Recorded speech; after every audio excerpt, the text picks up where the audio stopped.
Pass. 2 hours of climbing, 12,000 feet.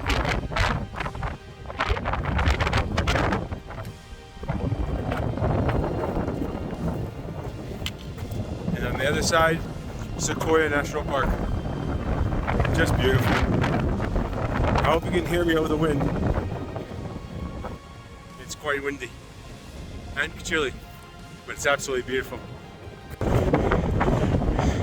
Mountains as far as the eye can see. And a valley, which I was.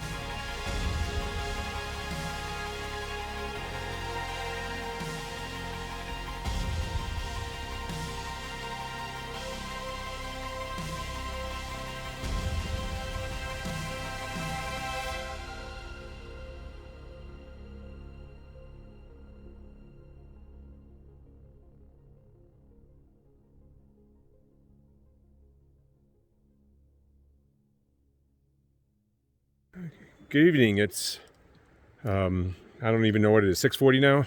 We finally arrived at camp after about 12 hours of hiking. We did 10 miles, hard-earned miles over Colby Pass today, up 2,000, then down another 1,800, and then back up and then down again.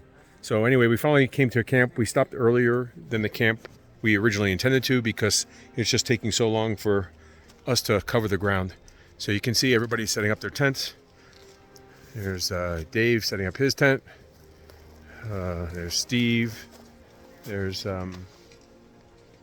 Beth and some other people. So anyway, first thing I've done, I've set up my tent already. I know I didn't record it, I usually do. What I'm going to do now is I'm turning my attention to my sleeping pad, which has a leak in it from last night. I ended up on the floor in the middle of the night. So I got some soapy water, and I believe I've located the leak.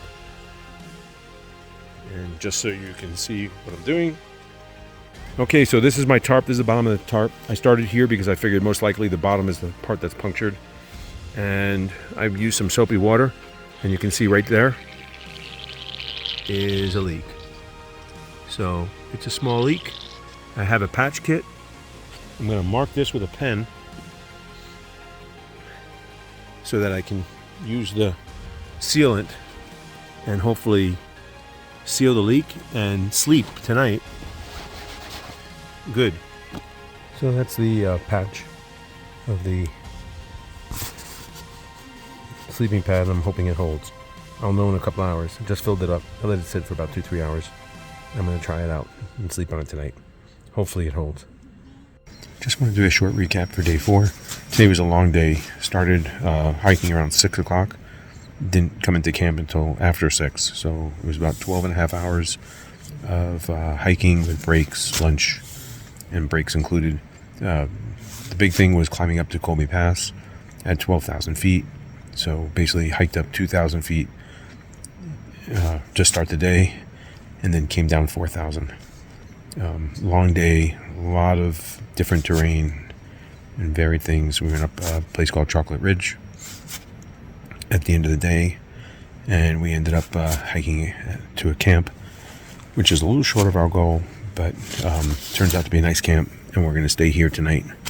I'm going to go to sleep early because I want to catch up on sleep.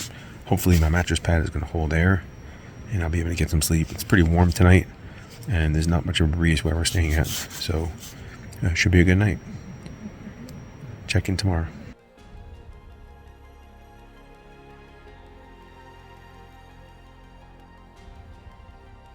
I realized I didn't record as much as I wanted to or as I thought I had for this day, which is day 4 of the challenge. This was a challenging day with a lot of elevation change. We started our day out pretty early with a climb pretty much right away through Colby Pass. And it was also the first time that our group split up into 2 distinct groups, with one starting an hour before. And this is done so that everybody more or less arrives at the top in the same time period.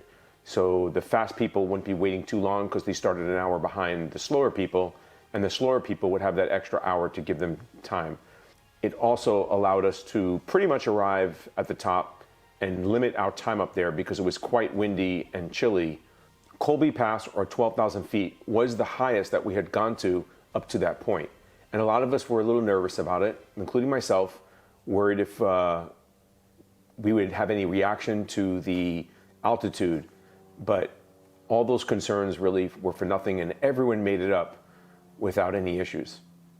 With the group splitting up and having different start times, it meant that I could actually have an extra hour of sleep that morning, but it wasn't meant to be.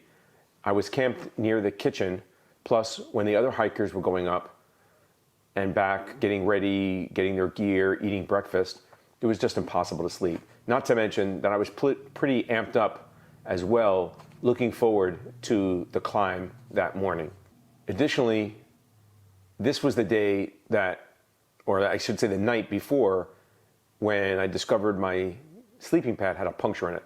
So I woke up on the rock with no cushioning between me and the rock. So it really wasn't a great night's sleep, but I still managed to have some sleep later on in the evening. We started early. My group, which was the second group, started at about 6:20. The early group started at about 5:20, but most people woke up earlier. I had been up pretty much since about 4:30, probably 4:45. So I was ready to go. So by the time we left camp, it was light enough that we could hike without any additional lights or any night lights. But we were in the shadow of the mountain before us, so it kept us in the shade and lower temperatures or cool temperatures without the sun warming us up. So we all made it up and we celebrated at the top, as you saw in some of the videos. After reaching the top, unfortunately, all that hard-earned elevation, there's a sharp decline on the other side, and we headed down. The ground was very sandy with a lot of rock, smaller rocks, very loose and very easy to lose your footing.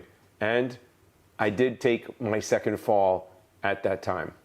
We continued hiking down into what looked kind of like a meadow, but with large rocks and boulders every once in a while, and some marshy areas as well, along with several streams, small streams running through it. At the bottom of this decline, it kind of levels out, and we came to a large open area and a couple of larger boulders where we actually stopped and regrouped and took a break, had a snack, drank our water, and kind of recovered. The path down was very loose, as I mentioned, and had a lot of switchbacks. And we had to take our time going down. It was continuing to trend or slope downward. And then we came to a more drier path as we left that meadow type area. And we started this very steep down on very loose trail. Once again, several people fell here or lost their footing. I'm glad to say I almost fell, but I kind of rode it down almost like surfing it. And I managed to stay upright. So I never had my third fall. And that was extremely slow going. We were bunched up, but we were all in good spirits. We were all enjoying the fact that we had finished Colby Pass and continued going down. Eventually, we came to a larger open area with a meadow and not as much trees as I would have liked for coverage and protection from the sun, but we came to a stream, and that's where we stopped for lunch. We took a break there. We refilled our water bottles. Everybody drank. We ate lunch and generally enjoyed the break. Trying to stay out of the sun because there was not a lot of shade in that area. We had a lot of little ups and downs at that point, and then toward the end of the afternoon, we came to a nice shaded area and an area in front of us that was called Chocolate Ridge.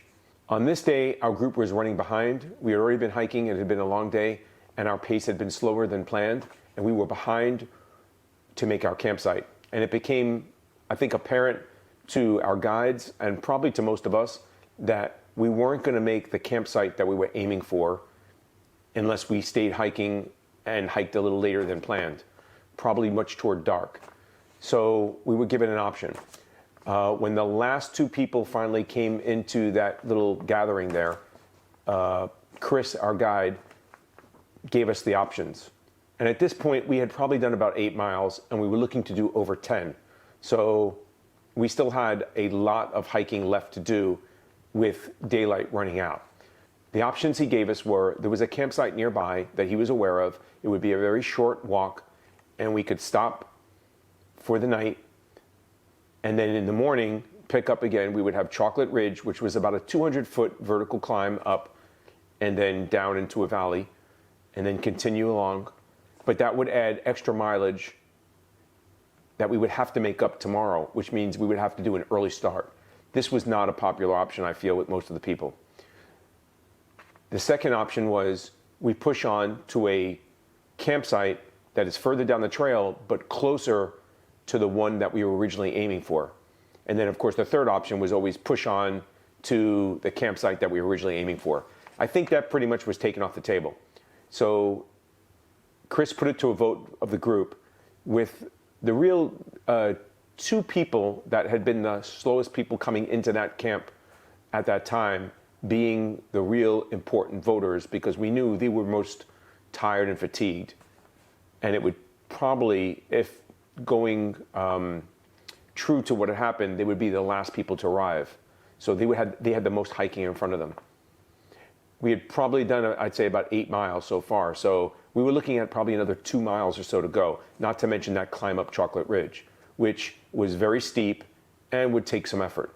I should also point out that he did give everybody a snack, a Snickers bar, prior to this conversation, which I think was a smart sell on his part. I don't know if it was intentional or not, and is also part of, I guess, I would say the tradition of Chocolate Ridge. I'll get into that in a minute. I personally was very concerned about having to add more mileage to our next day. If we had already failed to do the planned mileage this day, adding more for the following day would just make that a longer and harder day. And I was worried of how that would affect us or trickle down in the coming days. It meant at some point we would have to push on and make up those miles and that time. It meant tomorrow, day 5, we would have probably another extra 2.5 miles to do, already on what was supposed to be a hard day. I gotta say, I was happy and proud that every person unanimously, to a person, agreed to push on and not stop there and go to the further camp. We didn't go to where we originally planned, but we definitely picked a great campsite that Chris was aware of, and we all hiked on. Nobody complained, no one whined, and everyone just said, let's do it.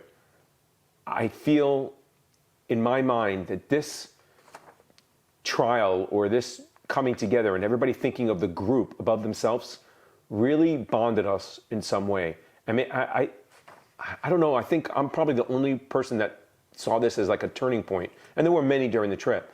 But to me, this was, because I know people were tired. I was tired. I would have liked to have stopped for the day. But I did want to push on. And I know that's my nature, to always, let's get the miles done today. It's easier and less to do tomorrow. But I didn't expect some of the people to vote the way they did, but I was glad and proud and very impressed with them that they chose to do this, because it was hard and it was a long day. And I know a lot of people probably wanted to stop right there and eat and rest because we were tired. As it is, we hiked a long way that day, over 12 hours of hiking, with breaks, of course, but still, it was a long day. So we started down the path, and our first obstacle was Chocolate Ridge. A little later, I asked Chris the name, or the origin of the name Chocolate Ridge, and he explained that that's pretty much what they call it when they were kids growing up. And much like we had been given chocolate, that was their reward for when they climbed up that cliff. So at the end of the climb, when they reached the top, they were given a chocolate. So they began calling it Chocolate Ridge. And I think that's a great tradition to have. I think the history of it is important, that's what him and his family did growing up. And now that we share that tradition with them. Of course, Chris front-loaded it because I think we needed it at the time. But it's things like that that make this trail personal. And it meant something. So I'm seeing that it's probably pretty common to bribe people to do things.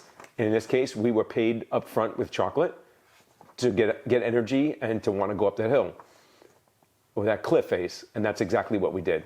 So while he planned on giving it to us at the top after we had hiked, he saw that we were tired and probably needed it. So he gave it to us beforehand. I went with one of the slower hikers up the ridge, and we made it up safely with no issue. And then some other hikers came along. One of the guides came in the back and started hiking with him. And I moved on because I do hike actually at a little faster pace. I then ran into another hiker, and I decided to stick with him. He had had a fall earlier and had hurt his leg. He was bandaged up and everything, but I basically stayed with him. This was some of the worst part of the trail in the sense of it was extremely overgrown and not maintained very well, and not marked either. There were a couple of times where you really had to look to find a trail or a path and find your way because it was that overgrown. I was very glad that I was wearing pants at this point because there were a lot of branches and stuff overgrown, and you would go through them, and several people got scrapes and cuts by going through. But by me having pants, I was very fortunate that I didn't get any of those. But most of the people that were wearing shorts received some sort of scratch or cut as they made their way through this path. We continued on the trail, and this part of the trail goes down into a valley which joins the Kern River. We had been along a stream and different tributaries, but we had not been along, I believe, the Kern River.